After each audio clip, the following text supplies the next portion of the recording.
like to call to order this meeting of the Peabody City Council Finance Committee meeting. Present for the committee tonight, we have Councilors Gould, Councilors Manning Martin, Councilor Rosignol, and Councilor Turco, and myself as chair. And a number of other councilors also in attendance that I will recognize in my report out. We have 6 items on the agenda this evening. Item A, transfer of funds, CPC open space, $300,000, CPC Parks Restoration Program 2021, $185,000. Mr. Gingras. Thank you. This is a 2-part request. The first part is the $300,000 to fund the open space, which is a little bit shy, and then the $185,000 appropriation for the park restoration program for a variety of projects at the parks. Thank you, Mr. Gingras. Questions from the committee? Seeing none, questions from other councilors? Seeing none, what is the will of the committee? Councilor Turco. Thank you, Mr. Chairman. Move to approve the transfer from account 270-0000-33011 for $300,000 from the unreserved funds to account 270-0000-33021 CPC open space for a total amount of $300,000. In addition, move to transfer from account 270-0000-33021 $185,000 from CPC open space to account 270-1811-5856-2021-00-0391 for $185,000 to CPC Parks Restoration Program 2021. So moved. Councilors, you've heard the motion from Councilor Turco. On the motion, seeing none, roll call. Councilors Gould. Yes. Manning Martin. Yes. Turco. Yes. Rosignol. Yes. McGinn. Yes. Motion carries 5-0. Moving on, item B, transfer funds, CPC Lakes and Ponds Restoration, an amount of $150,000. Mr. Gingras. Thank you. Again, this is a request from Open Space to do some clean out at the Elgin and Mill Ponds, mechanical harvesting for the $150,000. Questions from the committee? Question, Councilor Rosignol. Thank you, Mr. Chairman. Through you to Mr. Gingras. On item A, that you took funds in the amount of $300,000 into the open space account with the idea of transferring $185 and $150 out of that account, which now leaves a net loss of $35,000. So what is the account balance currently in the CPC open space account 33021? There was about $140,000. Okay. Thank you. Thank you. Thank you, Councilor Rosignol. Other councilors? Councilor Weldon. Thank you, Mr. Chair. I'm not on this committee, so thank you for the opportunity to ask Mr. Gingras a question. I see that this is for Elginwood, Mill Pond, and Crystal Lake. I know that there's been interest in similar work to be done at Browns Pond. If there is a balance left over, can some of these funds be used for Browns Pond, or would that have to come in the way of a subsequent appropriation request? That's correct.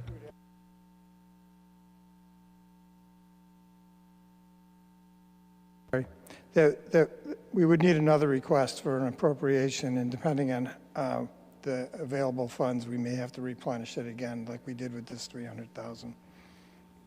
Okay, thank you for clarifying. I appreciate it. Thank you, Councilor Weldon. Councilor O'Neill. Thank you, Chairman. Again, I'm not a member of this committee, but I appreciate the opportunity to speak.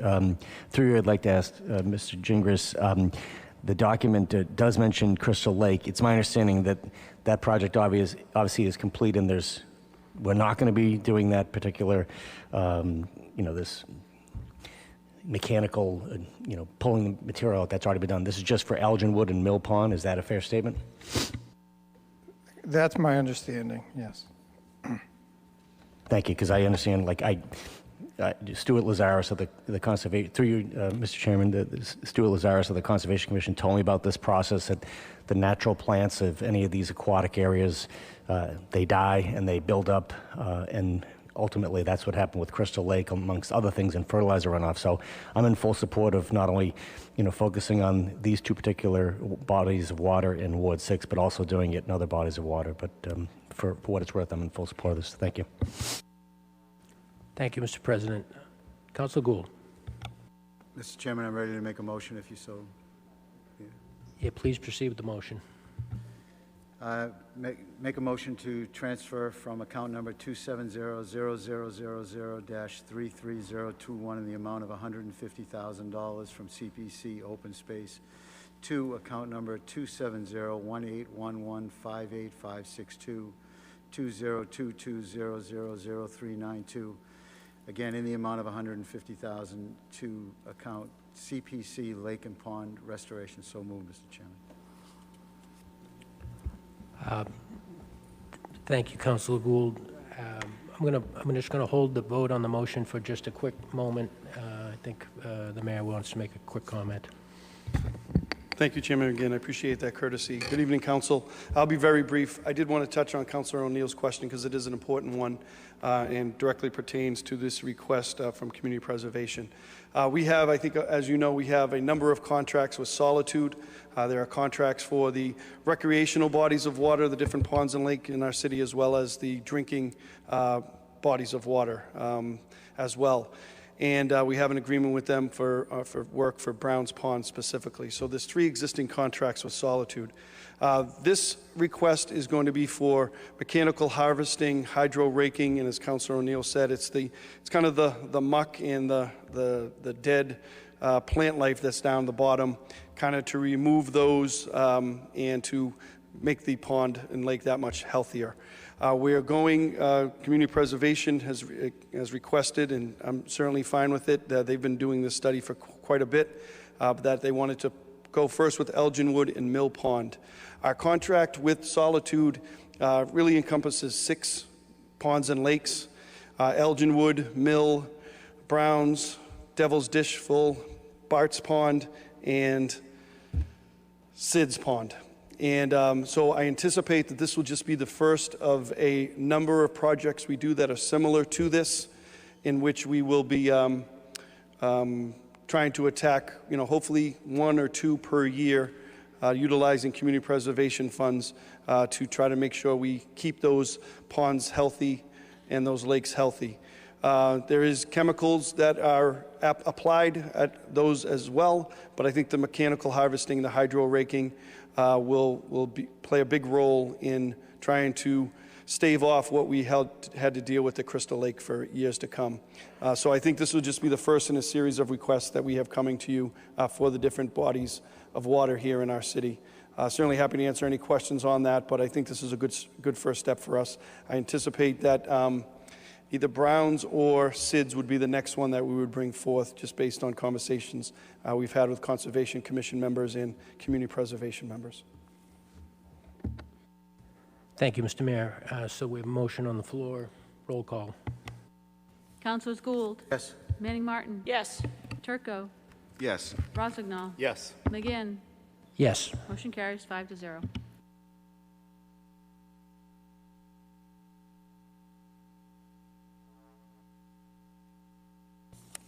Moving on, next item in the agenda is item C, transfer of funds, cable fund expense in the amount of $195,909.21. Mr. Gingras. Thank you. This transfer request is for the Comcast payment for the second quarter, April to June. The $195,000 is the portion that is due to Peabody Access Television. Thank you, Mr. Gingras. Questions from the committee? Councilor Gould. No question, Mr. Chairman. Ready to make a motion? Questions from other councilors? Seeing none, Councilor Gould. Thank you, Mr. Chairman. Move to transfer from Receipts Reserve Cable Fund, account number 270-0000-33017, in the amount of $195,909.21 to the Cable Fund Expense, account number 270-0000-53007, again in the amount of $195,909.21. So moved, Mr. Chairman. Councilors, you heard the motion from Councilor Gould. On the motion, seeing none, roll call. Councilors Gould. Yes. Manning Martin. Yes. Turco. Yes. Rozignol. Yes. McGinn. Yes. Motion carries 5-0. Next item on the agenda, item D, transfer fund, cable funds expense in an amount of $16,190.89 and $3,598.42. Mr. Gingras. Thank you. This is similar to the last request, only this is the RCN portion of the second quarter receipts from cable fees, and these are the amounts due to Peabody Access Television. Questions from the committee? Questions from other councilors? Seeing none, Councilor Gould. Thank you, Mr. Chairman. Make a motion to transfer from Receipts Reserve Cable Fund, account number 270-0000-33017, in the amount of $16,192.89, and also account 270-0000-33017, in the amount of $3,598.42. Two, both accounts get transferred to the Cable Fund Expense. One account, 270-0000-53007, in the amount of $16,192.89, and also account 270-0000-53007, in the amount of $3,598.42. So moved, Mr. Chairman. Councilors, you heard the motion from Councilor Gould. On the motion, seeing none, roll call. Councilors Gould. Yes. Manning Martin. Yes. Turco. Yes. Rozignol. Yes. McGinn. Yes. Motion carries 5-0.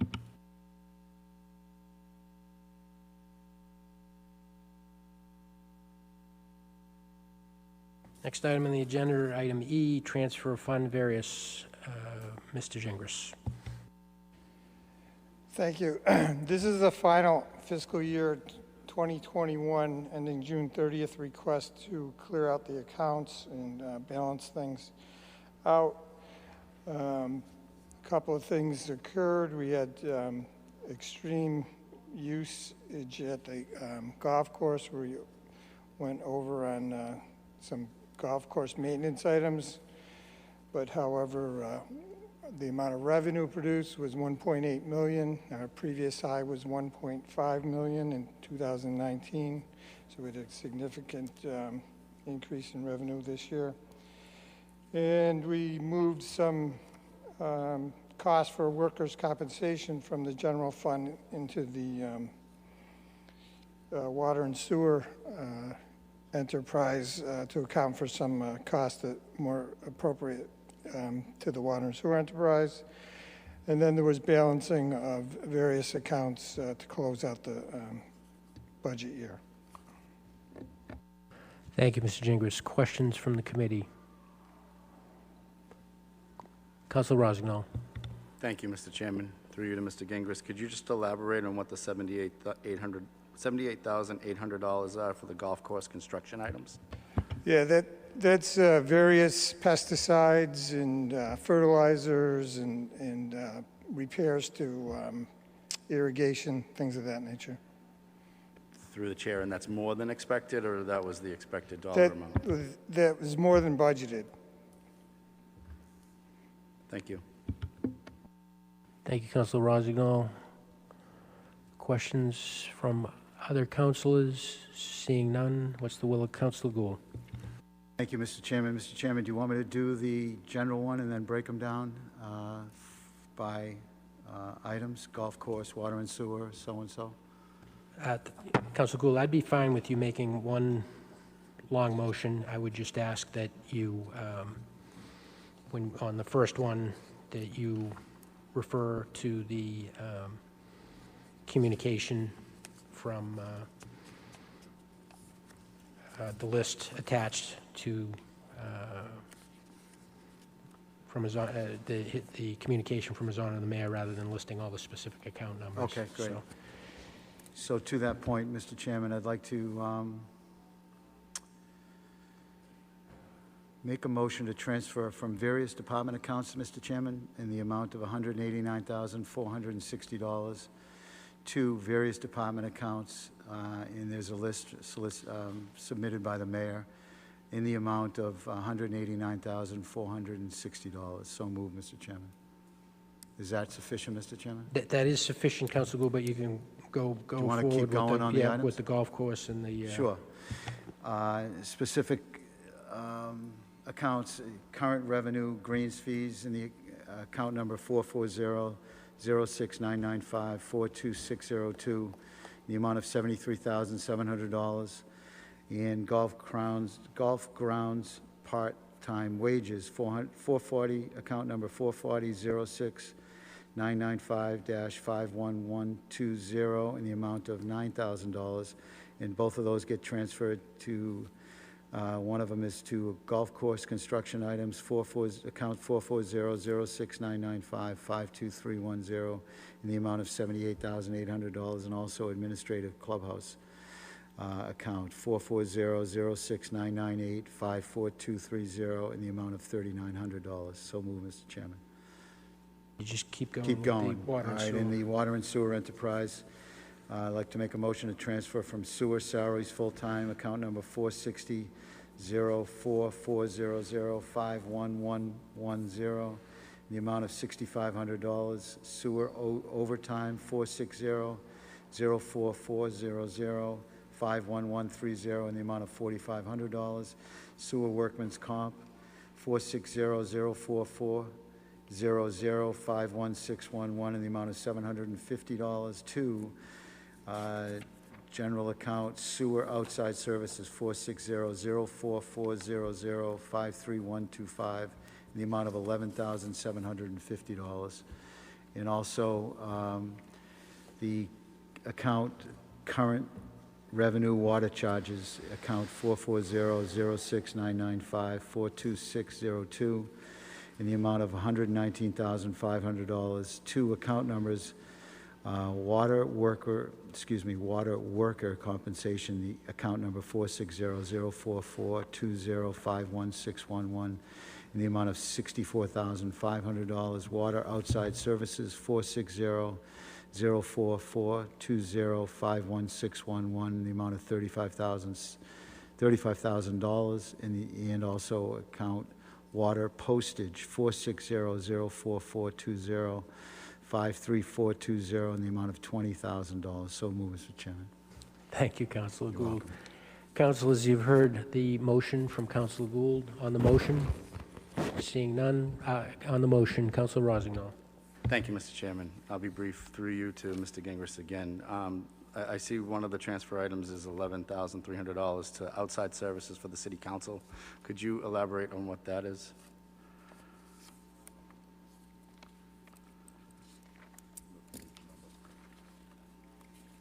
There is no page numbers.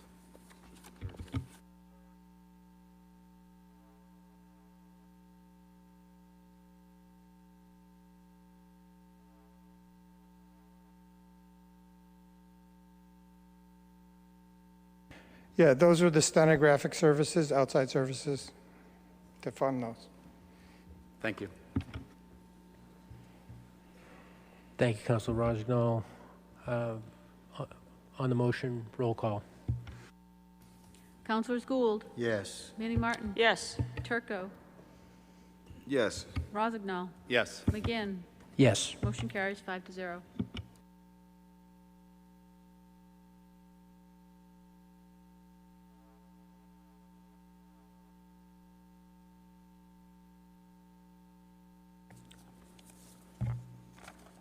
Moving on, next item on the agenda, item F, resolution adopting special tax assessment agreement for Farm Street Real Estate LLC, special tax assessment agreement regarding 2 Washington Street.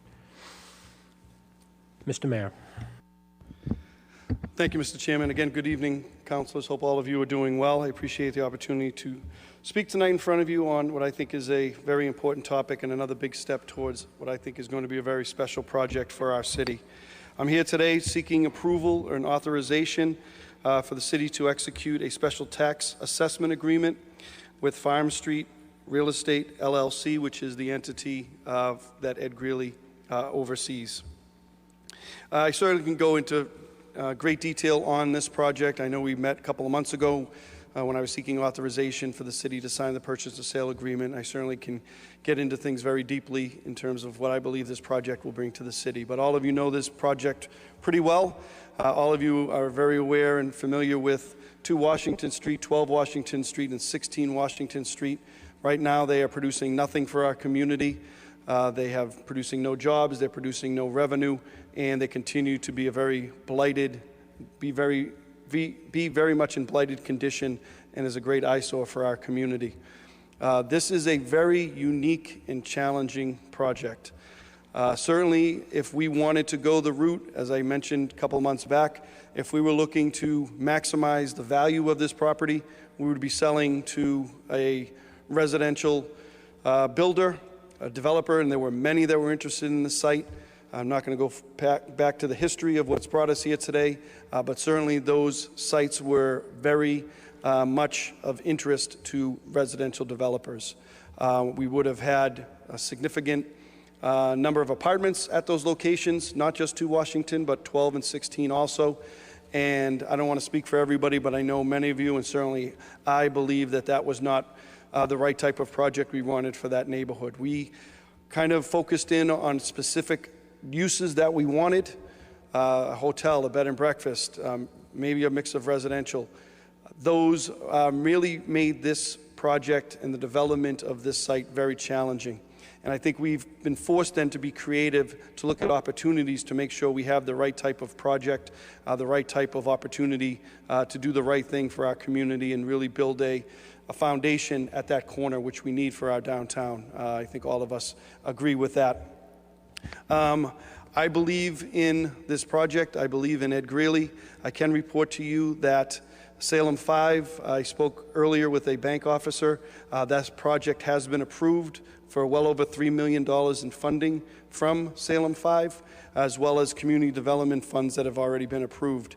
So this project, I can say, and I'm sure will be said shortly when Mr. Greeley and or his attorney, Jason Pano, speak, but this project is ready to go and has funding to make this happen. What was of importance to us, because of the difficulty and challenges this project creates, we were again looking at opportunities to assist to make sure this project can work. We looked at a number of different opportunities and finally settled in on the special tax assessment that is in front of you today. This is the first time I've brought anything like this forward.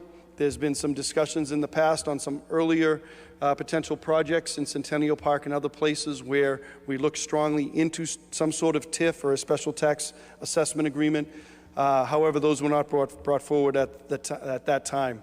I'm very happy in bringing this forward at this time because I think this, being a unique project, being a special project, being a challenging project, this is an opportunity for us to move forward with this special tax assessment agreement. I do have Mike Gingras with us, as well as Susan Antonellis, our assessor. They certainly can better answer the questions that may come forward in terms of the specifics of the agreement, but I do believe this is the right type of project to make this happen. We do have on with us via phone is Maria DiStefano. She's the Northeast Regional Director for the Commonwealth of Massachusetts Office of Business Development. Although this is our first go-round with this type of agreement, this is something that a number of communities have taken advantage of and utilized to the benefit of their community. And Mr. Stefano can speak to that and give examples of other ways that this has worked for other communities. This is important to note, this is only for 2 Washington Street. This does not include 12 and 16 Washington Street. Those are not a part of this agreement because those are going to be primarily residential or parking spaces.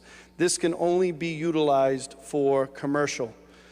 Because this business is going to bring in a significant number of employees, significant tax revenue, tens of thousands, and I believe over time it will be hundreds of thousands of dollars in revenue, as well as just bringing people that are going to come down to Washington Street to experience what is offered there, so that, and it will help with other businesses and restaurants in that area.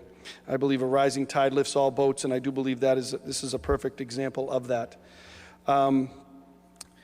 So I'm here to certainly answer any questions. I can go back in history, but I think, again, all of you are familiar with this project.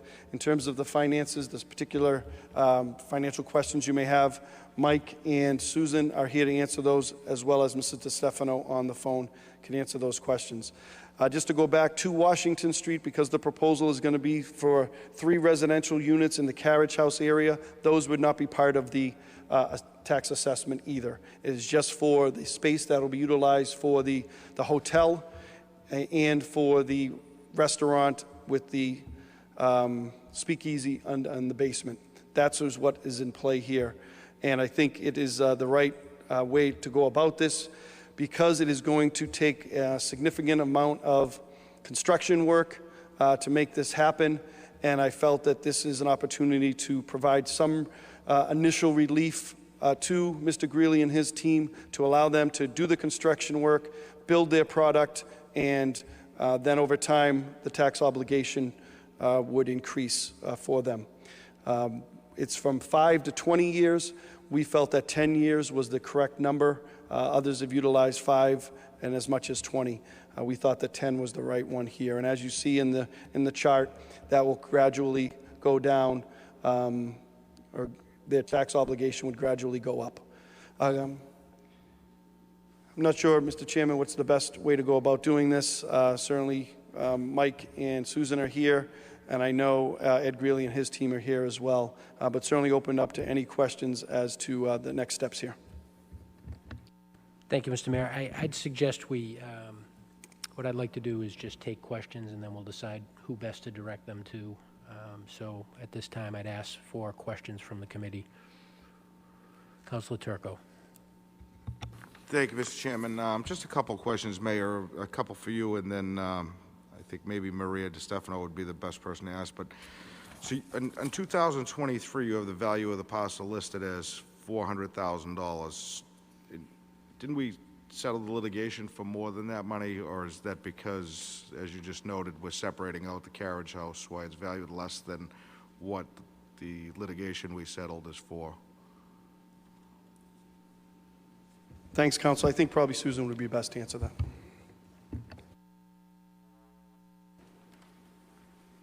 Good evening. The chart that has the detailed breakdown of the assessed value, that is the increment of the additional value that would be considered for the reduction based on the new construction. So in the first year, it's going to be an ongoing project. It's not going to be as complete, at 100% complete, so we just estimated $400,000 that would be impacted. And then in future years, the estimated value is the $59,000 estimated value over the next 10 years, and the percentage is applied for the reduction. Thank you, and I probably have some more questions after. I mean, this is a new process, I think, for all of us. We've never done a TIF, and as much as you read about them, they get more difficult to understand as you read them. But thank you for that. And through you, Mr. Chairman, to the mayor. Mr. Mayor. Thank you, Mr. Mayor. Just the last question for you is, you mentioned the 2 loans. What position do we hold on the note? Does CDA hold first position, or does Salem 5?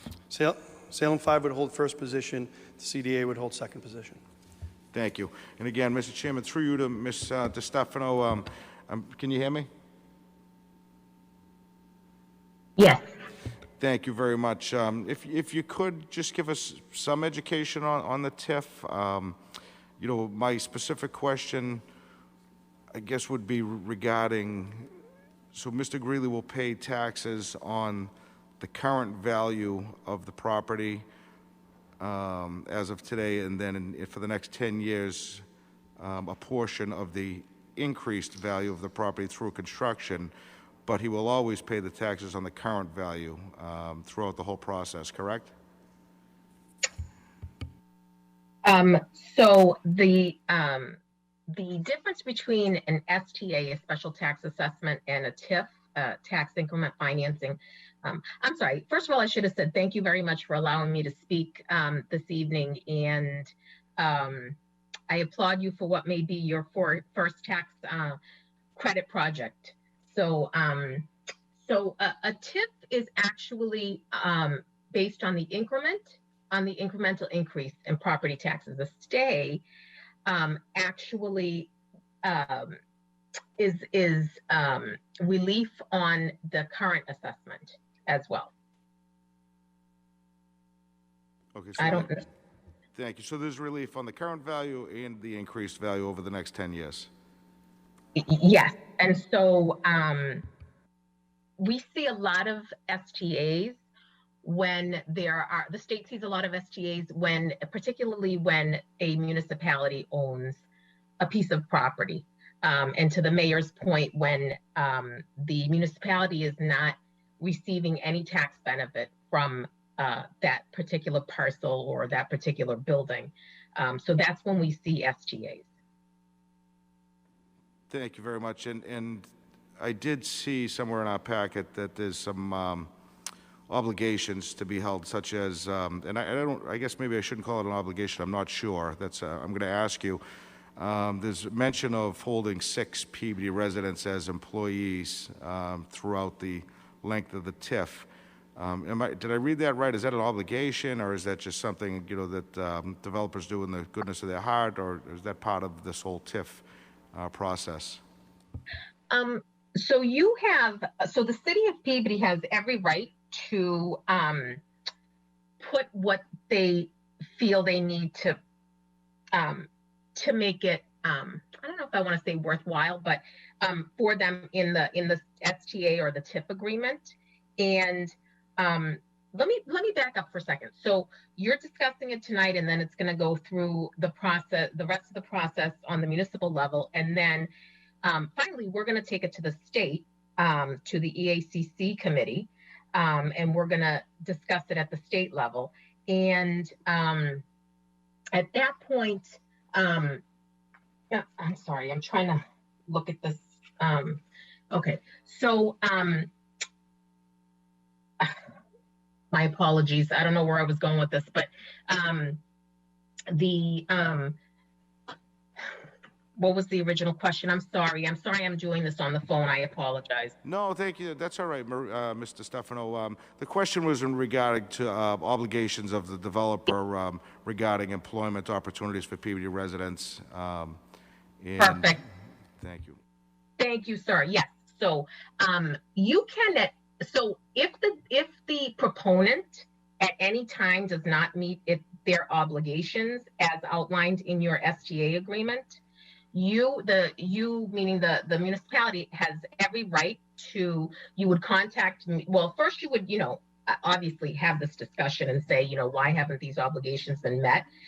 And then if there were no movement, then you would contact me, and we could start the process of decertifying an STA. So I don't want you to feel like you don't have any, once this is done, it's done. And I mean, obviously you're working with someone that is a known entity. So certainly you have that comfort level. But, you just never know what's going to happen. I mean, no one had expected a global pandemic, right? So I think that I want you to feel confident in that you have options. Thank you very much. And Mr. Mayor, thank you. I appreciate it. Thank you. And if I could just to follow up with that, there was something I should have mentioned in my opening. If we're able to get the authorization tonight from the council, it does still have to go back to the state for their review and their vote. So thank you, Mrs. Stefano, for bringing that up. I did want to speak just also on, so right now the assessed value is $400,000. That's just for the area of 2 Washington Street that would encompass the hotel and the restaurant. We have the placeholder put in there, the estimate, as Susan mentioned, that $859,300,000. That would be in year 2024. That's just an estimate. Every year in January, they'll be establishing a value for that property, just like they do every property in the city. So 859 is the number. You'll see 859 is the rest of the way, but I anticipate that the value, as the work is done and the improvements are made, that value will continue to go up. As you know, our market is very good right now, certainly in the residential area. And so I anticipate that those numbers hopefully will continue to go up. And then based on that assessment, then that will determine what the tax relief would be. But again, it's just for that particular area, and every year will be assessed to determine that value of the property. Those numbers are just put in as estimates, as placeholders, the best determination we can make at this time.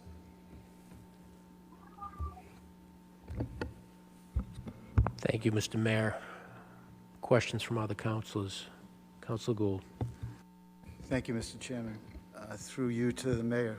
Mr. Mayor, can you tell me where the 6 full-time job number came from? I'm just curious, is that traditional in TIFs, or is that something that was negotiated individually here? Thank you, Councilor. Yes, that was something that we looked at other stays, the special tax assessment that we have in front of you today. We've looked at other ones that other communities have done in speaking with Mr. Stefano and her team, and just trying to come up with something that made sense and could help our community. So that's why we put that number in there, and that's something that can be part of the agreement. And again, if the agreement is not lived up to, we do have the ability to bring that back around to us. Mr. Mayor, thank you, Mr. Chairman. Thank you. Councilor Sasslaw. Thank you, Council President. Chairman. I just had a couple of quick questions. I did want to point out, Councilor Turco brought up about six jobs and then 10 part-time, I believe. But just for the record, it does not have to be Peabody and Peabody residents. Just want to clarify that so that the public is not misled on that. 6 new full-time, but does not have to be from Peabody.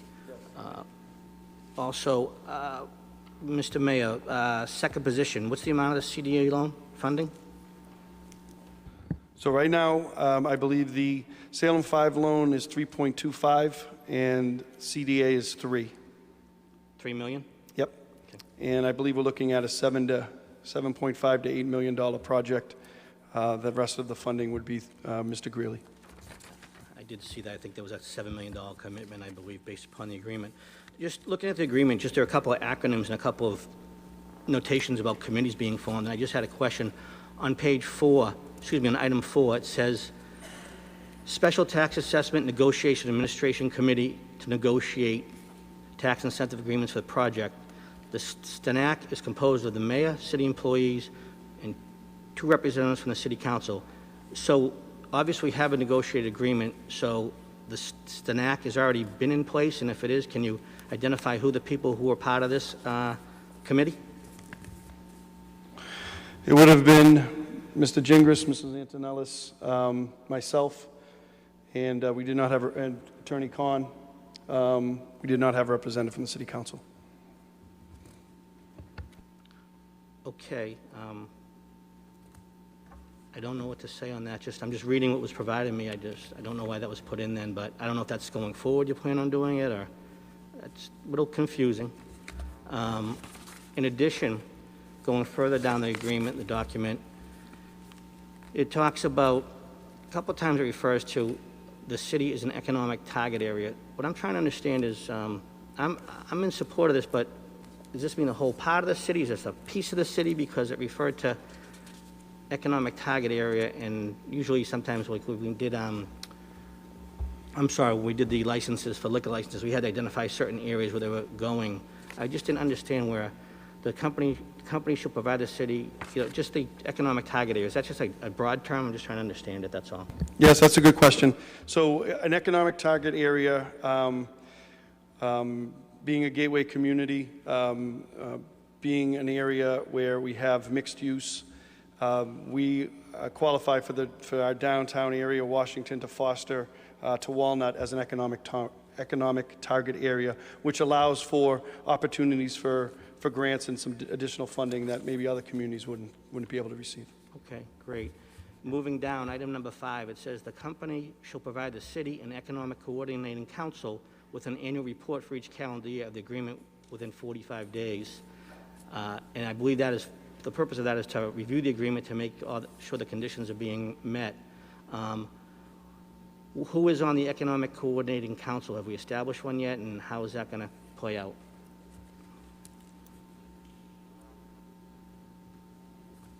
That's item number 5. Mrs. DeStefano, is the Economic Coordinating Council, would that be your team? Yes, thank you, Your Honor. Yes, the Economic Assistance Coordinating Council is actually the council. It's a council that's appointed by the governor, and they are the folks that we are ultimately going to take this project to. They also will look at, annually the proponent will file an annual report at the end of the year. Just, tell us how you're doing with your jobs, tell us, how the project is progressing. Thank you. And under city obligations, that's where the 10-year chart comes in, Mr. Mayor, that talks about the tax relief, starting from 95% in year 1 and 2, wrapping up with 10% in year 10. Can you just talk a little bit about, you talked a little bit, you alluded to the fact that it could be from 5 years to 20 years. You thought 10 was the right number. I'm with you on that. But I'd like to understand how these tax numbers, the relief that you're giving them, just talk a little bit about how you assess that and where you came up with that, if you could. Yes, thank you, Councillor. A lot of that was just guidance from Ms. DeStefano and her team as to what's been done in other agreements. Certainly the first couple of years, probably 2 to 3 years, there'll be a lot of construction, a lot of work taking place to build up the business. And then, as been explained to me by Ms. DeStefano and her team, and with conversations with Mr. Greeley, it usually gets to between 7 to 10 years for them to really take hold in a community and really have a sustained success. So that's why we looked at 10. We looked at 7. We looked at it a little bit longer, but I thought 10 was the right number. But really, we just looked at, in terms of the percentages, those were really just looking at other agreements that have been made by other communities in similar type of projects as this. Thank you. And I had 2 final questions. I guess this one would be from Mr. Stefano. What does the state look at when they review our agreement? If we agree to this agreement tonight, what is the state, what is their role, and what are they looking at, out of curiosity? Because we've never been part of this before. Sure, thank you. So what they're looking for is, is to make sure that the agreement seems, that with any type of tax relief from the municipality, it's really, so this program is really to spur economic development. Some of the things that they look for, they want to make sure that there's no tit for tat, right? So it shouldn't be, okay, proponent, we are going to agree to this STA. I'm just giving you an example. But you know what? We really need, a new fire truck. So we really need you to purchase one for us. So it can't be about that. It's really about spurring economic development. So we look for that, and there's no evidence of that in your agreement. And also, too, we're just sort of making sure that both the municipality and the proponent understand what their obligations are.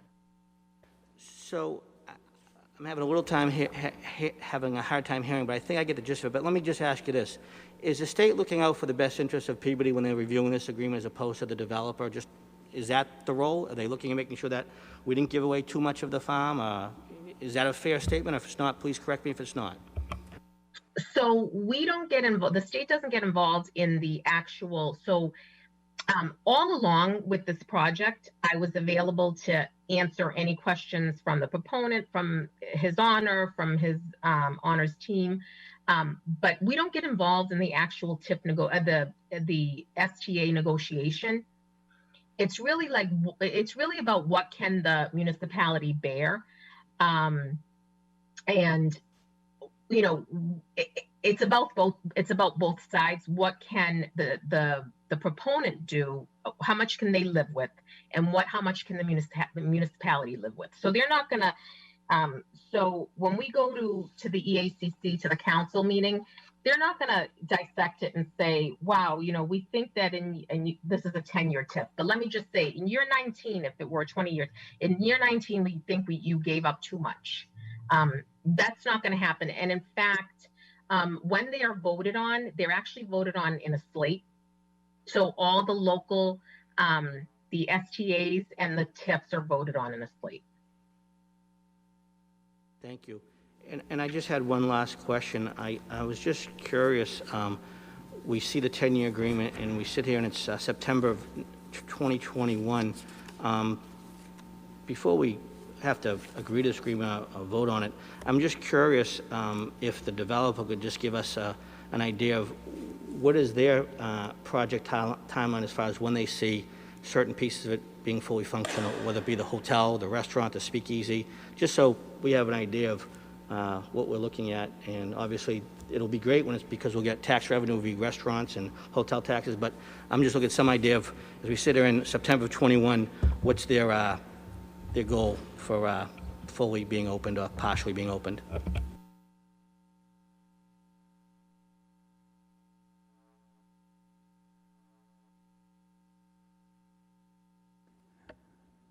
Councilor Saslow, would you mind repeating that? I couldn't hear that. Yes, in a nutshell, just... Yep, Mr. Greeley, if you could just state your name for the record. My name is Ed Greeley. I guess the question, Mr. Greeley, is assuming this agreement goes through, what's your timeline for being open? And I assume everything won't open at once, but maybe just a brief timeline of what's going to open up first, and what do you think? We're sitting here in September of 2021. Right now, we're slated for 24 months of construction. The way that both loans have been essentially, in principle, agreed to amortize is that there would be a construction period for 24 months, followed by the amortization period where both principal loans will realize themselves. At that point, there's going to be about approximately $35,000 a month in principal that'll have to be adhered to satisfy the loans. For perspective, because I think that's probably important, because I know a lot of this is a lot of new information for myself, but for perspective, in the restaurant industry, restaurants typically that will look to satisfy a $35,000 a month debt service typically have to generate somewhere in the neighborhood of about $6 million a year in revenue. For perspective, you got to look down to the Linfield marketplace, and right now Legal Seafoods, which is the #1 restaurant at the Linfield marketplace, generates $7 million a year. So it's definitely a feat. We plan on opening doors after the 24-month period. Our business plan is it's solid. We believe that the numbers are definitely achievable. Just for the record, although if the council were to agree to allow the mayor to enter into negotiation with the special tax assessment, there would be, like the mayor mentioned, there'd be residential real estate tax. There'd also be lodging tax on the hotel piece that would generate about an additional 18, and this is just in, this is based on 65% occupancy. But it could realize at 65% occupancy, which hopefully, with the COVID conditions, being what they are today, that's actually a good possibility. That could generate an additional $18,000 a year in tax revenue for the city of Peabody, plus the traditional 6.25% sales tax on meals tax. So the relief that I'm essentially looking for is just, this is a project that I fully believe that it's achievable. I've been asked a few times, if it seems like it's tight, why would you do it? And the answer is because I believe that I can. But I do believe it's gonna need help. To generate that kind of revenue, we're gonna have to work awfully hard, like any other business does, and to be subjected to have to take $6 million of loans, and that's another thing. I have to actually, I'm borrowing this money. This isn't falling on my lap.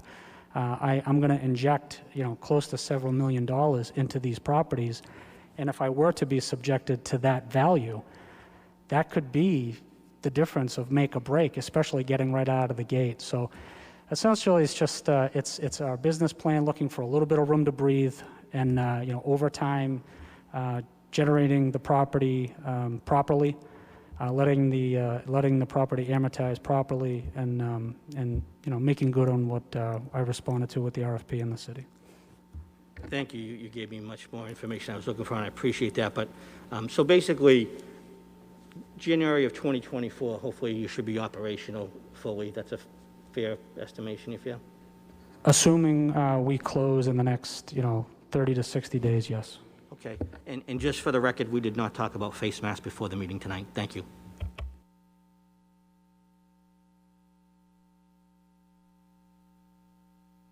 Thank you, Councilor Sasslaw. Councilor Charest. Thank you, Chairman. Even though I'm not part of this committee, I'm just trying to understand this whole process, and I'm enlightened that some of my most senior councilors haven't been through this either, so I don't feel so bad about asking so many questions. Again, I'm just trying to understand, the first one is actually the value of the property. So am I, maybe through you to the mayor, to the Mike Gingras, the value of the property we have here is $400,000, or is that the value of what it is looking to be tax relief? Through the mayor. Yes, that's the value that we're using right now to establish what that particular area that would benefit from the stay, the special tax assessment. It's just the hotel, restaurant, and the speakeasy. So my understanding, the carriage house is what you pulled away from, right? Yes. And can you tell me what the value of the carriage house would be worth then? I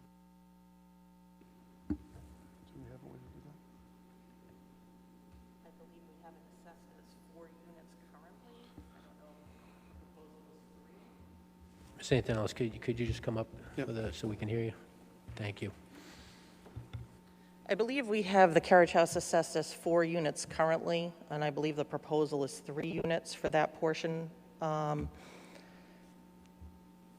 with the proposal. It's probably several $100,000 for that portion of that property. I'd have to take a look. And I don't want to nail you down for tight numbers, I appreciate it.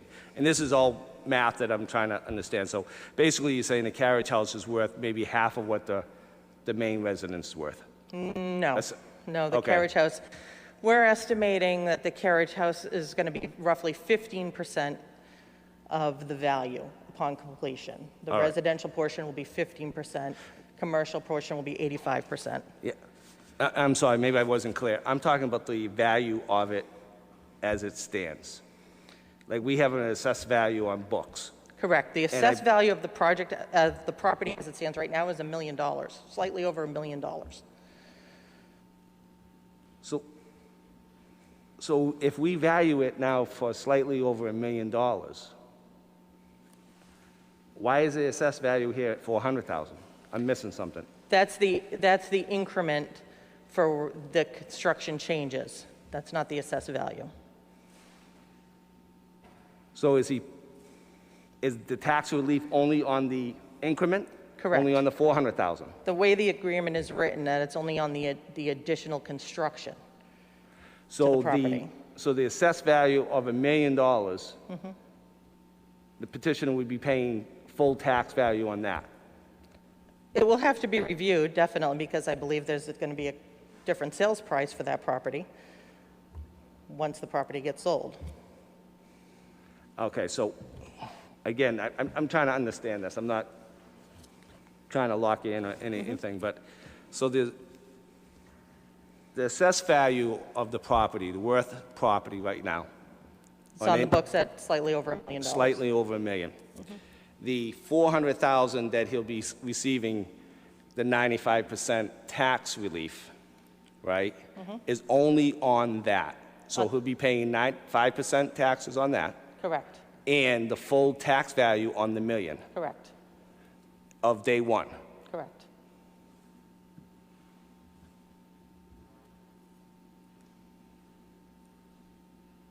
Okay.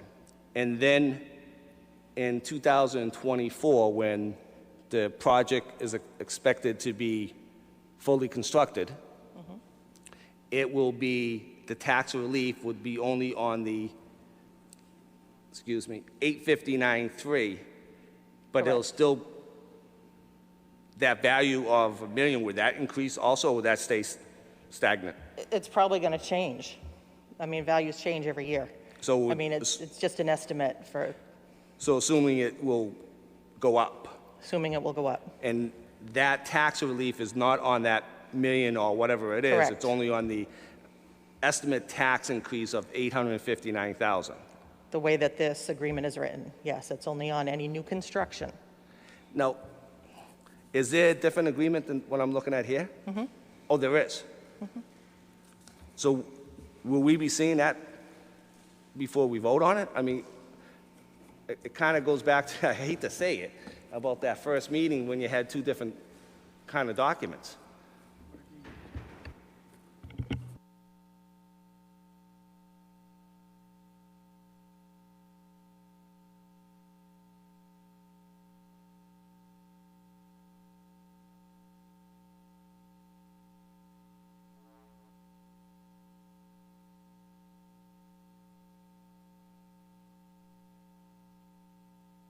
This is the only agreement. Correct. This is the only agreement. Councilor, I think the questions you're trying to get at make sense to me. And to me, it's you're asking, right now it's assessed at, I think it's $1,059,000. That assessment will change once this property is sold, because the sale value will factor in when they do the assessment every December to determine the value. They still have to pay the taxes on whatever the assessment is. They're still paying the taxes on that. This is payment on the taxes as the building improves, and the improvements that are made on it, the tax value will go up. This is tax relief on that jump. Does that make sense? Yeah, that makes me feel a hell of a lot better. Yeah. But nowhere in this agreement do I see that spelled out. And again, I'm not an attorney, and when I bought my house, it took me a lot to understand that small fact. You know, this is a lot where it's unless I'm missing something, unless my other counselors can tell me that I'm missing something, that it's. No, this is a special tax assessment agreement based on the improvements that are made. They have to pay the taxes. We don't have to put that in here. That's not an agreement. You own property in the city of Peabody, you're paying taxes. So that's not in there in terms of what their tax obligation is. This is an agreement based on the improvements that are going to be made year to year and the assessed value at that time. So right now it's $1 million. Next year, let's just say, if according to this, just again, calculations, estimates we're making, it will be 1.4. They get tax relief on that $400,000. Then the following year, if it's up to the 1.859, again, you're paying the taxes on the assessment for that year. That has to be paid. This is just on the increased value of the property. So that 859, that's where the tax relief comes in. Councilor Shrestha, point of information. I think the language you're looking for is on, if you go to, so just to level set everybody here, there's two documents, right? It's not one document, it's two documents. The first document is a resolution. That's what we're being asked to act on tonight, these first 2 pages, the resolution. The last pages here are the actual agreement between the city and Mr. Greeley's company.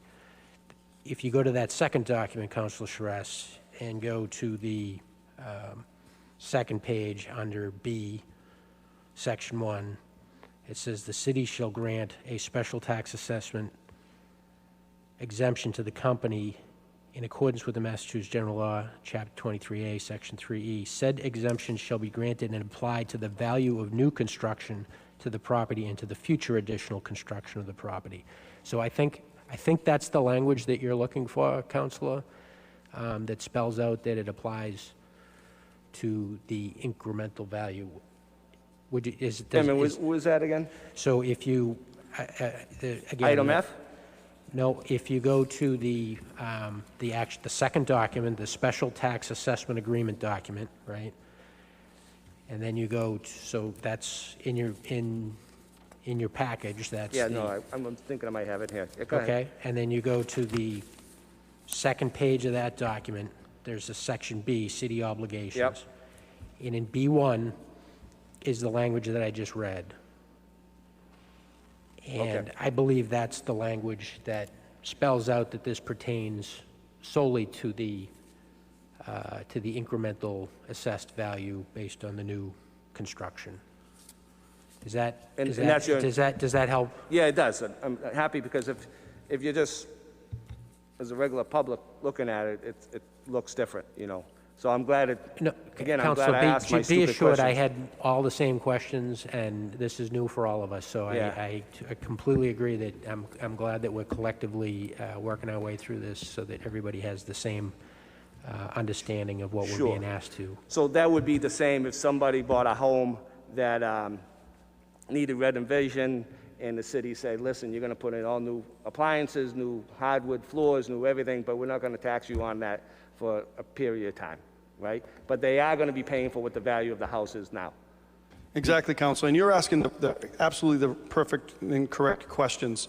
And this is new, you know, certainly for all of us, but the analogy you just gave in terms of residential, that's exactly right. They're paying on what the assessed value is. Their taxes are based on that. That has to be paid no matter what. Mr. Greeley is going to have to pay what that assessment is per year. This is just for the added value, like you said, if we're putting in new appliances and doing some renovations to a residential. This would be tax relief on just that portion of work to increase the value. Great, thank you. One of my other questions, and that was the biggest one for me, right?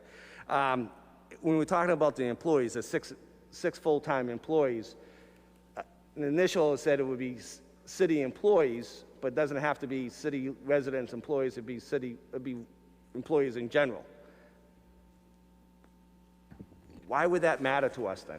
I mean, understanding we want to generate jobs and things like that, but why would, if it doesn't pertain to Peabody residents, why would we put that in there, from my understanding? That was just selfishly, we had some discussions about, you know, just trying to make sure Peabody residents got a benefit here in terms of potential job opportunities. But I know Mr. Greeley's going to do that anyway.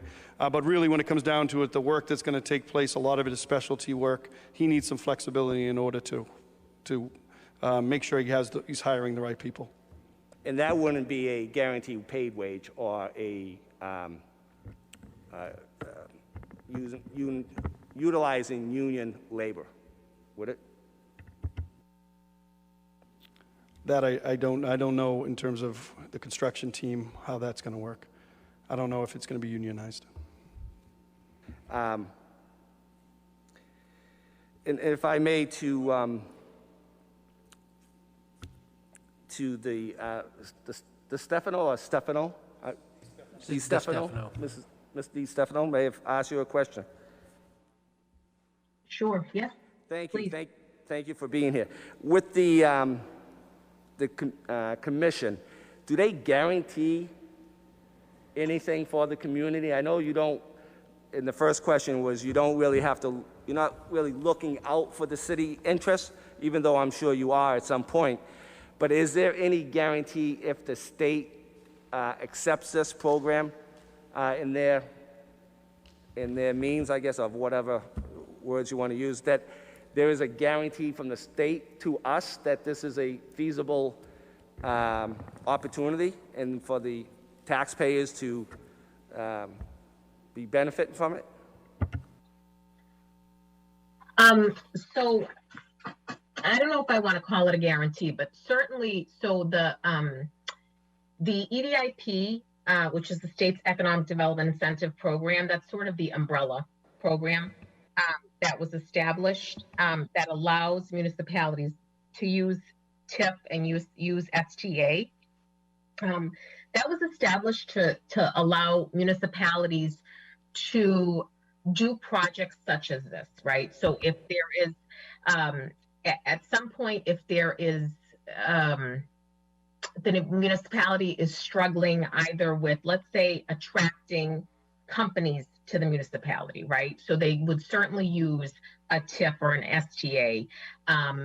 Also, we encourage it when there are projects such as this, when you do have a city-owned piece of property that, what are the options that you give up some real estate taxes and you have it developed, and you have some say in how it's developed, or or you don't, and it kind of stays on the it stays as part of the real estate that the city owns. So while there are no real guarantees, the program was designed for these types of projects. So it's not that we're not going to have the city's interests. We certainly had multiple conversations with the mayor and his team regarding this project. So again, while the percentages and the length of the STA was based on me sending examples and what the team thought they would want to present, we certainly we did not get involved in those negotiations, but yeah, it's really the state doesn't really take one side or the other. The EACC will just look at things and just, like I said, make sure that it's a project that can happen. So you're more of a guidance of going into what we could look at as an agreement. And does the city receive any compensation from your commission when we enter into agreements in utilizing your commission also? Do we get anything down the line, more services, funding, or anything like that? No, not in this instance, but so let's use an example. If indulge me for a second, let's use an example of so the sweet spot for this program is the EDIP program is actually a manufacturer in a gateway city, right? So let's say DeStefano's manufacturing wants to come to Peabody.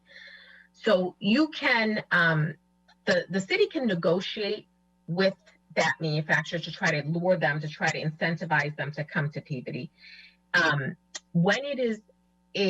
When there are a lot of jobs attached to the financial piece, a lot of jobs attached to that investment, then the state will then also many times incentivize the jobs created. And there's a lot of criteria around that. And I would love to at another time speak to your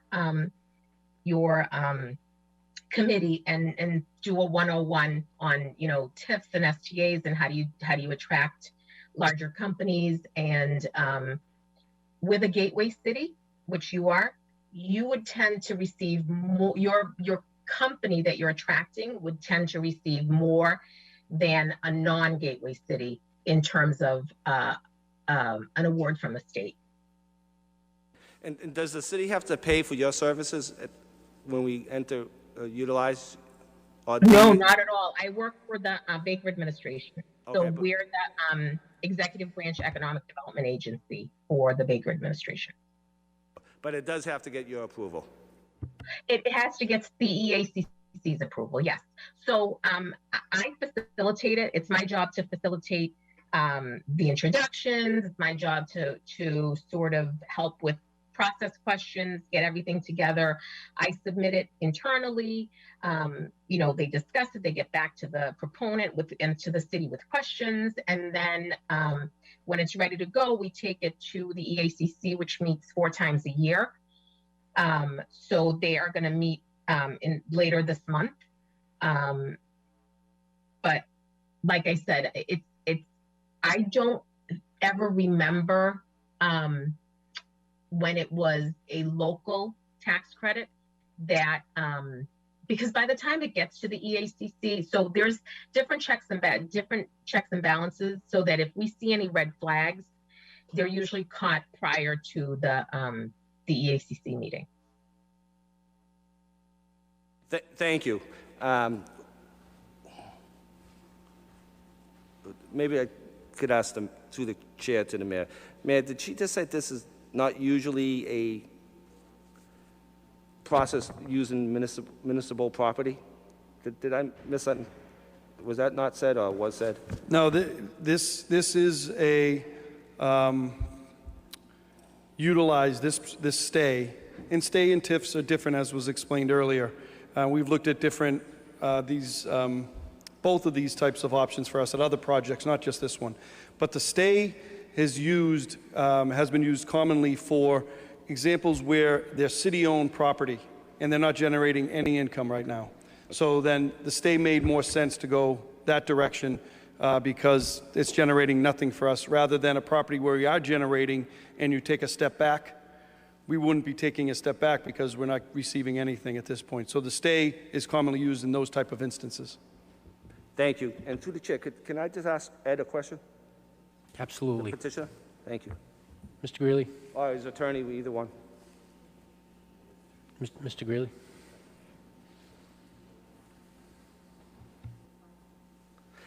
Hi, thank you.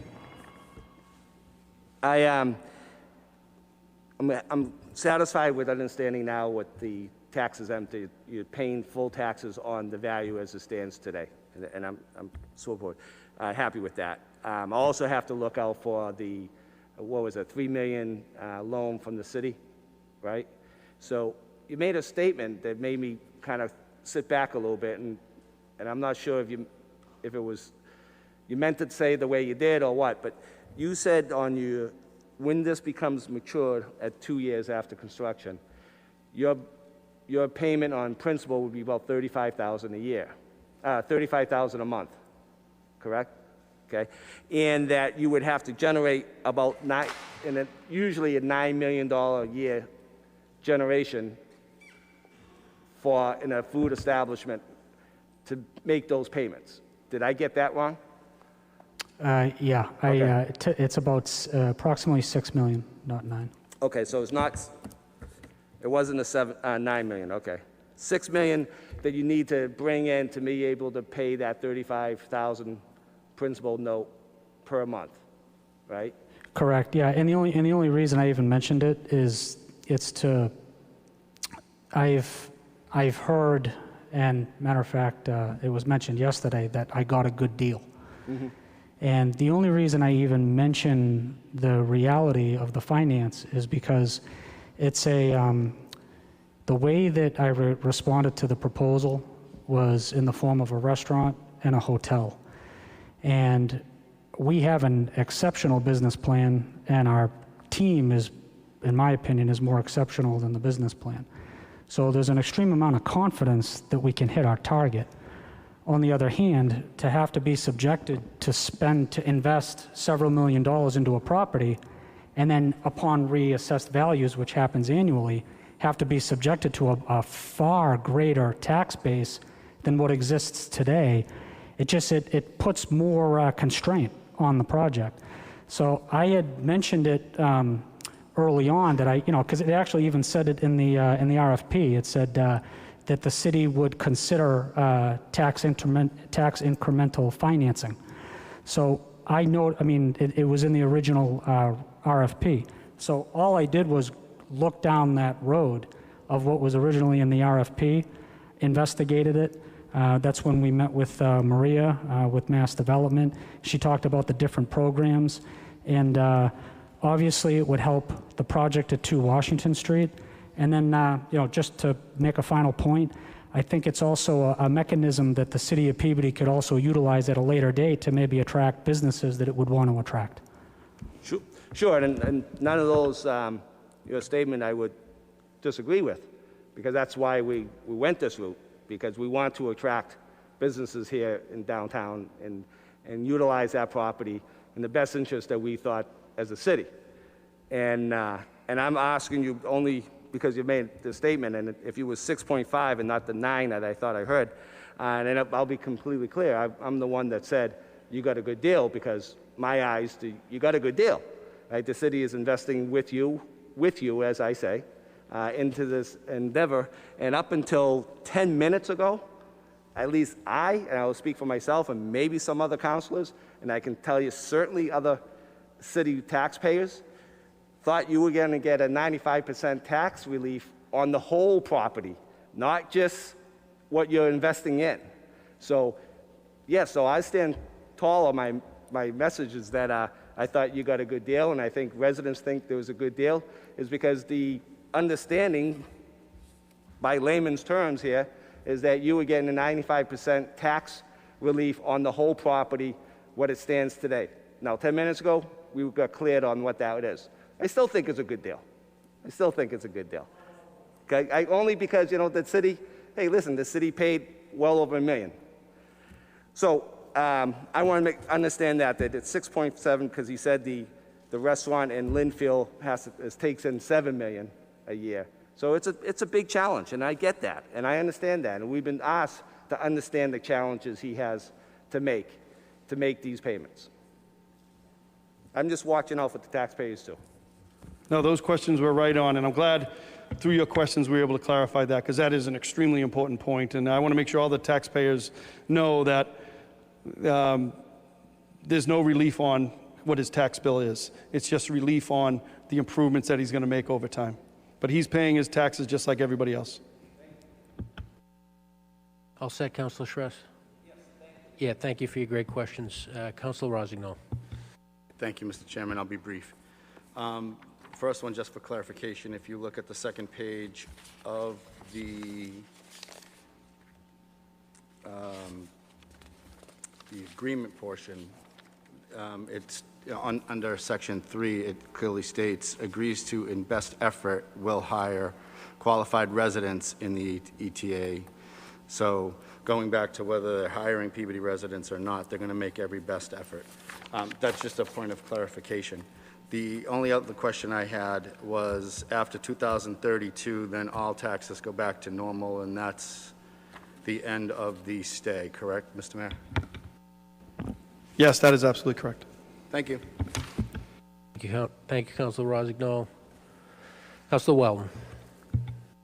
Thank you, Mr. Chair. Again, I'm not on this committee, but thank you for the opportunity to speak. I will be very brief. I just wanted to know, and forgive my novice understanding of STAs, I've learned a lot tonight, but is this transferable? I have no reason to believe that Mr. Greeley won't do an amazing job, but in year 5, if he's done such a great job that there's another project he wishes to pursue, and there's an opportunity to sell this parcel, is this STA transferable?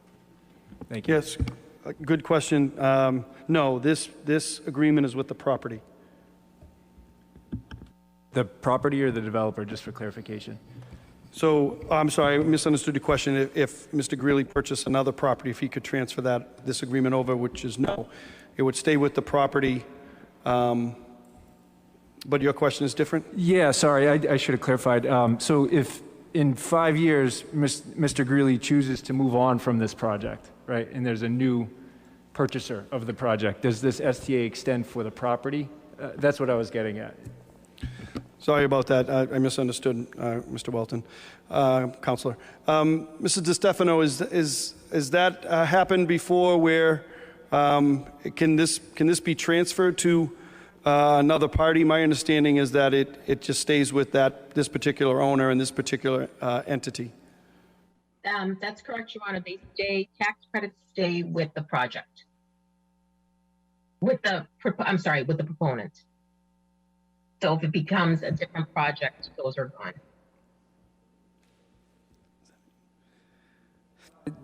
Through you, Mr. Mayor, to Mr. DiStefano. So I just thank you for I'm clarifying. I believe what I understood was this is for this particular project, which is being developed by Mr. Greeley, should Mr. Greeley in 5 years decide that he's walking away from this project, sells this project, this STA would not stand. If there was an STA, it would have to come back before us, is what I think I understood.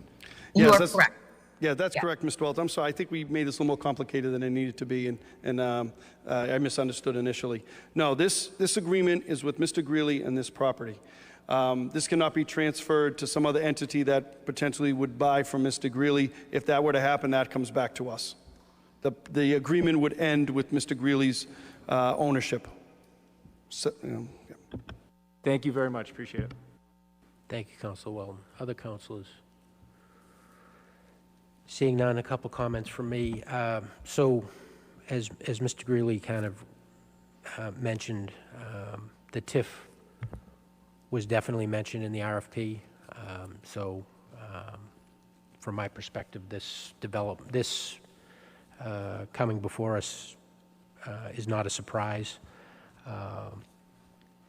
You know, it was contemplated early on, and they're taking advantage of it, which my expectation is that they would. I think Mr. Stefano, and I know it was inadvertent, Mr. Stefano, but you may have created a little confusion there on your answer about the TIF versus the stay, and that the TIF is based on incremental and the stay is not. This is a stay, but it's structured only on the incremental piece. And I think we've clarified that. I think that Ms. Antonellis has addressed that. I think we found the language in there that gives us comfort that that's the case, to address Councilor Charest's questions, which are in common with mine. But I just think to get everybody on the same page here, what we're being asked to do is adopt a resolution that would allow the city to enter into this special tax assessment agreement as worded, only addresses the incremental value, which was originally Councilor Turco's question.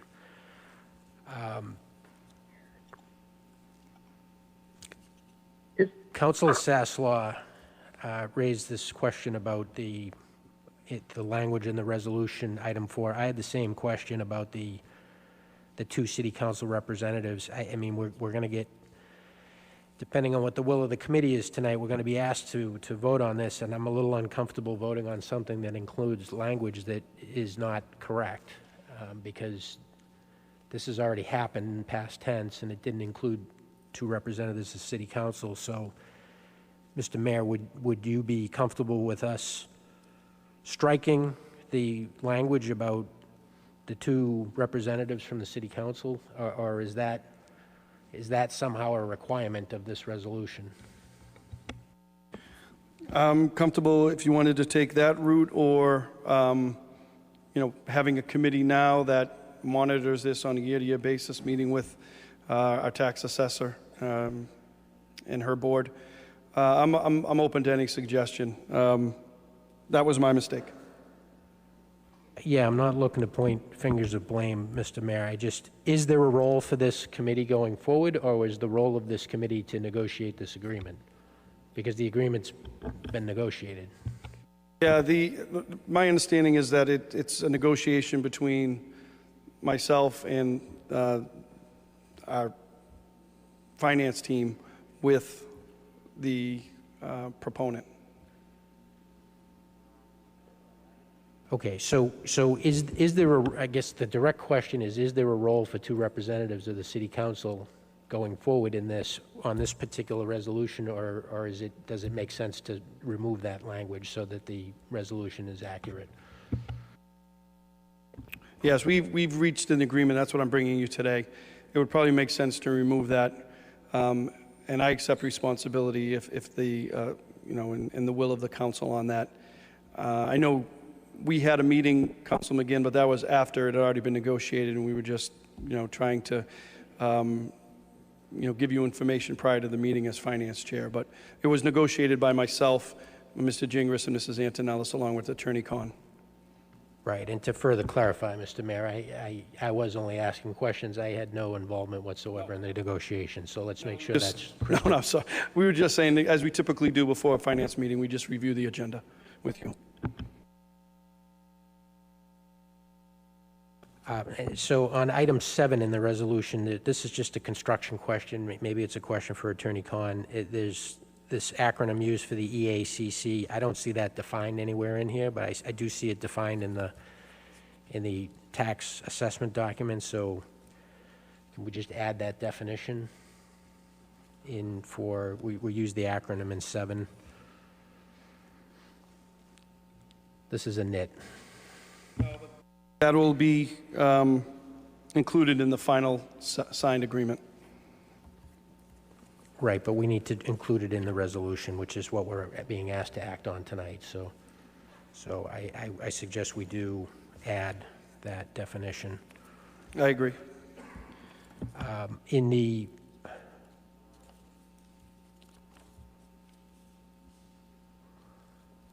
agreement itself, before it gets signed, Mr. Mayor, on the additional provisions section, and, you know, anybody in your team, perhaps Attorney Khan, it's item 2. There's a defined term in there in the first sentence. The City of Peabody reserves the right to review and renegotiate special test assessment to request revocation of the certified project. But I don't see in here what certified project, what the definition of certified project is. That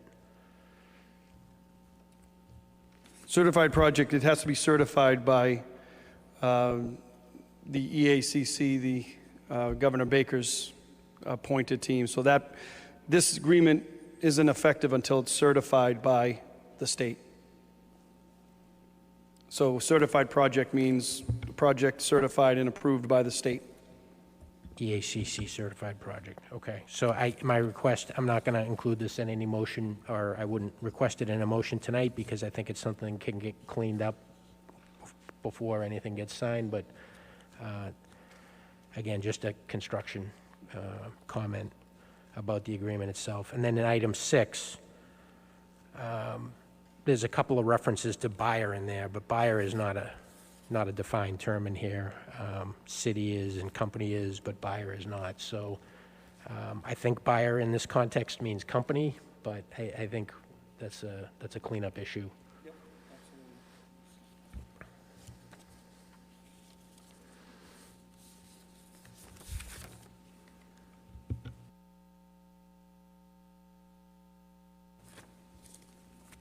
What is the will of the committee? Councilor Turco. Oh, I'm sorry. No? Councilor Turco. My apologies, Councilor. This just actually came to my attention, and Mr. Mayor, I apologize. I know you've answered a lot of questions. Back to Councilor Welton's question about this staying with the property owner, excuse me, the developer or the property. I'm just conflicted here because in item number 7 says the special tax assessment agreement shall be binding on all subsequent owners of the property / property certified by the EACC. The City of Peabody reserves the right to review and renegotiate the STA agreement, and so on and so forth. I won't read the whole thing. And then on the last page of this document of item F, it says under section C number 1, the agreement shall be binding upon subsequent owners of the property. So we're getting conflicting information on whether this stays with Mr. Greeley and Farm Ave LLC, or if it stays with the property. It seems one section of the document, or what we were told, is that it doesn't, but both 2 sections of this document say that it does. So it's very conflicting.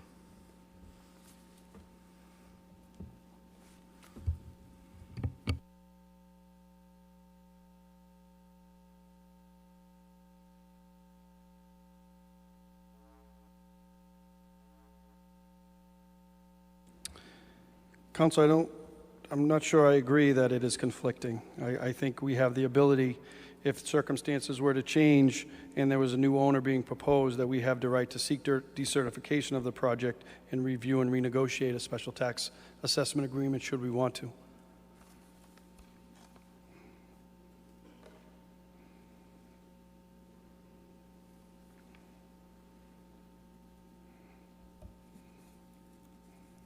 Right, that addresses the first part, Mayor, which is still questionable, but, you know, and I don't want to give the implication that I'm not for this. I just have questions about this.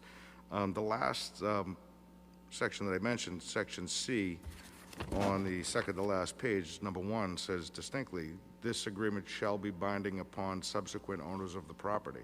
So I'm just, you know, looking for some clarification on it. I mean, that's basically 10 words that are pretty cut and dry.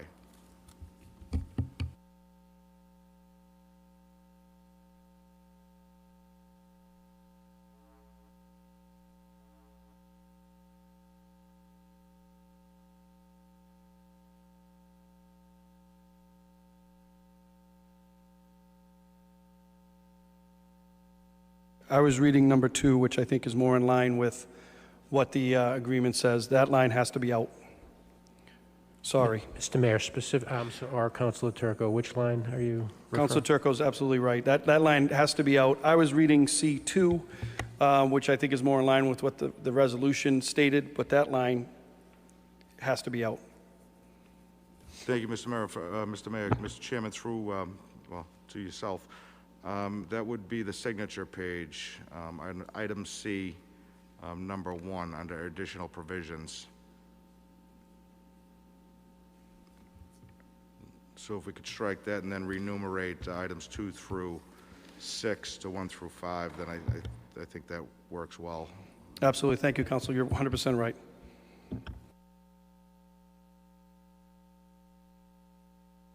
Thank you, Councilor Turco. I'm giving everybody a lot of latitude here because we've never done this before. So, you know, given that we're in some uncharted territory, I want to make sure every question gets answered. And seeing none, I will ask for the will of the committee. Councilor Turco. Mr. Chairman, I will make a motion, if I get to that page, to approve the resolution adopting a special tax assessment agreement and submission to the Economic Assistance Coordinating Council for Farm Street Real Estate, LLC. I'm going to put my glasses on. That might help. Whereas the City of Peabody, as part of the designated Peabody Economic Target Area and Farm Street Real Estate, LLC, a company currently located in Peabody, and is redeveloping their property, and whereas a special tax assessment plan has prepared in accordance with Massachusetts General Laws, Chapter 23A, Section 3E, and whereas there is a strong support for economic development and the use of a special tax assessment as the economic development tool to encourage business expansion for Farm Street Real Estate, LLC, and the business at that property, now therefore be it ordained by the City Council of Peabody that, 1, the special tax assessment be adopted as is, which has been substantially submitted. A copy of said special tax assessment plan is included in the Farm Street Real Estate, LLC Economic Development Incentive Program, acronym EDIPT, application is hereby made a part of this resolution. 2, the area designated as special tax assessment zone is defined as the following property known as City of Peabody, 2 Washington Street, tax ID 085-089 in Peabody, Massachusetts. 3, the maximum time period for an STA agreement for Farm Street Real Estate, LLC shall be 10 years. 4, the City of Peabody has authorized the creation of a Special Tax Assessment Negotiation Administration Committee, STANAC, to negotiate tax incentive agreements for projects. The STANAC is comprised of the mayor, city employees, and strike 2 representatives of the City Council from this record. 5, the maximum special tax assessment exemptions for each project shall be negotiated by the STANAC. At no time shall the exemption exceed 100%. 6, all STA agreements negotiated by the Stanac shall be made part of the STA plan by vote of the City Council. 7, the special tax assessment agreement shall be binding on all subsequent owners of the properties certified by the EACC. The City of Peabody reserves the right to review and renegotiate the STA agreement and seek decertification of the project by the EACC if the business activity ceased to be fully operational during the life of the STA agreement or upon failure of the owner to fulfill its material obligations as specified in the STA agreement. 8, a copy of the adopted STA plan shall be forwarded to the Massachusetts Economic Assistance Coordinating Council for its approval. 9, the effective date of the STA plan shall be, are we using September 9th, 2021 as the effective date, Mr. Mayor, since it's unsigned? Yes, please. 9, the effective date of the STA plan shall be September 9th, 2021. And 10, the City Council President is hereby authorized to execute and implement the STA plan adopted this day, this 9th day of September 2021 by vote of the City Council of the City of Peabody. Council Mark J. O'Neill, City Council President, Allison Danforth, City Clerk. Councilors, you've heard the motion by Councilor Turco. On the motion, Councilor Rossignol. Thank you, Mr. Chairman. The only question I really have regarding the motion is moving forward with this is a 10-year contract. My opinion is moving forward, we should have the chair of the finance being a representative, just so that the council is aware of any changes going forward. I know the council was not privy to this document prior to this meeting, but I think where we're talking about a 10-year contract, I think 2 members of the council may not be needed, but I do think whoever the chair is of finance should be part of those discussions moving forward. So that would just be my one recommendation of changing. Councilor Turco. Thank you, Mr. Chairman. Per that recommendation, I'm willing to add to item number 4, the City Council Chairman of Finance as part of the Stanac Committee. Mr. Chairman, could I briefly make a Yes, statement? Mr. Mayor. I just wanted to be clear, because I think Councilor Rossignol's motion and Councilor Turco's motion is right on, absolutely. I just wanted to make sure, though, that this presentation, the resolution and the special tax assessment agreement was in the packet. We didn't give it to you tonight. We had given it to you in the regular course of the council agenda. I just don't want people to think that we just gave it to you right now, right at the time of the meeting. I don't think anybody thinks that, Mr. Mayor. I don't think there's any suggestion of malicious intent or anything to that regard. I think it's so. Councilor Rossignol, you're all set. Okay, you've heard the motion from Councilor Turco as adjusted. On the motion, seeing none, roll call. Councilors Gould, Yes. Manning Martin. Yes. Turco, Yes. Rossignol, Yes. McGinn. Yes, Motion carries 5-0. Thank you, Council. I'll accept the motion to adjourn. So moved. Councilors, you heard the motion. All in favor? Any opposed? It's a vote. We are adjourned.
Good evening. I'd like to call into session the Committee of the Whole into order for the Committee of the Whole to convene into executive session to discuss pending litigation regarding A. Salisbury Roswell et al. Versus Galucci et al., B. City of Peabody versus Story, and C. Oak Street appeal. May I have a motion to go into executive session and then return to public session after? So moved, Mr. Chairman. You've heard the motion. Any discussion? Hearing none, roll call vote, please.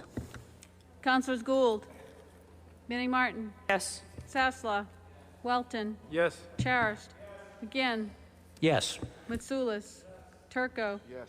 Rozignol, Yes. Melville. Yes. O'Neill. Yes. Motion carries 11-0.